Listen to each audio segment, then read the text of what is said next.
En yumuşacık ve hafif tiramisu hazırlıyoruz. Tüm ölçüleri açıklama kısmında bırakıyorum.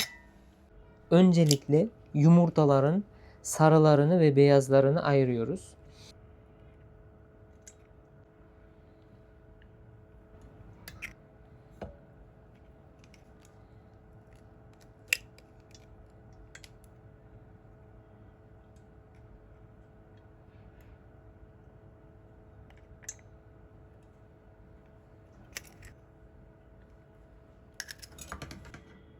Yumurta sarılarına şeker ve vanilin ekleyip mikserle açık, renkli ve kabarık olana kadar çırpıyoruz.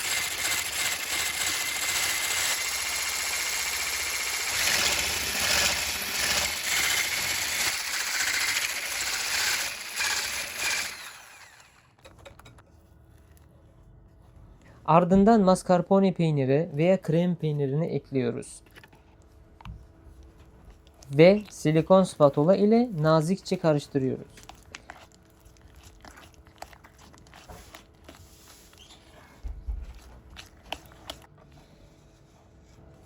Şimdi yumurta beyazlarını geçiyoruz. Bir tutam tuz ekleyip sert tepe olana kadar çırpıyoruz.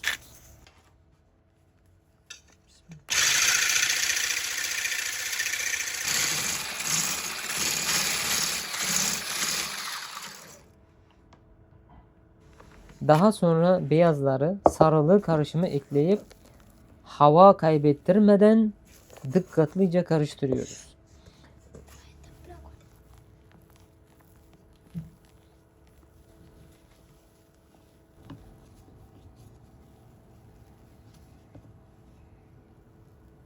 Aynı bir kapta çok soğuk %33 yağlı kremayı sert kıvam alana kadar çırpıyoruz.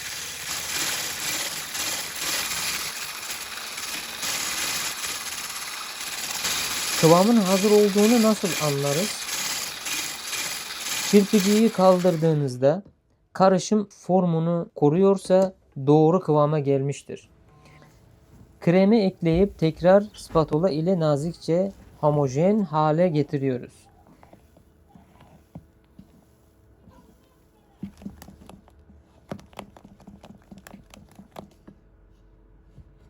Kahveyi hazırlıyoruz. Biraz şeker ekleyip tamamen soğumaya bırakıyoruz.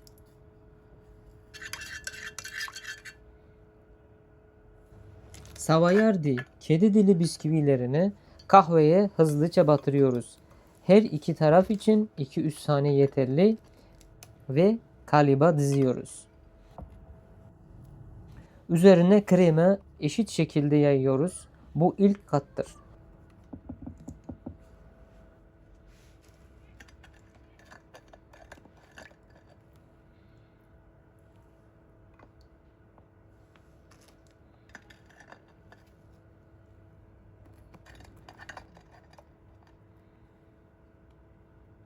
Sonra tekrar bisküvi dizip kalan kremayı üzerine kaplıyoruz.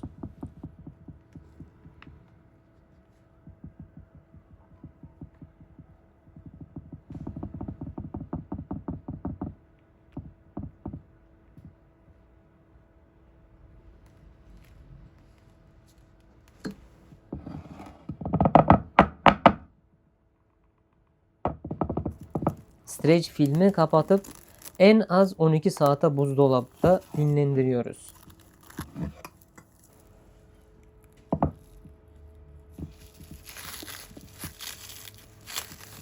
Servis etmeden önce isteğe göre süslüyoruz. Kakao, rendelenmiş çikolata veya fındık, ceviz ile. Mutlaka deneyin.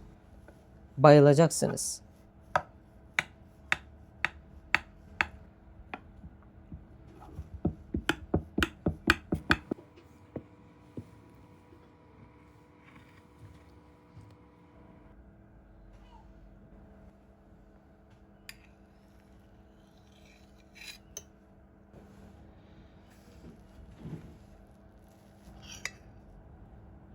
Takip etmeyi unutmayın. Yorumlarda görüşlerinizi paylaşın.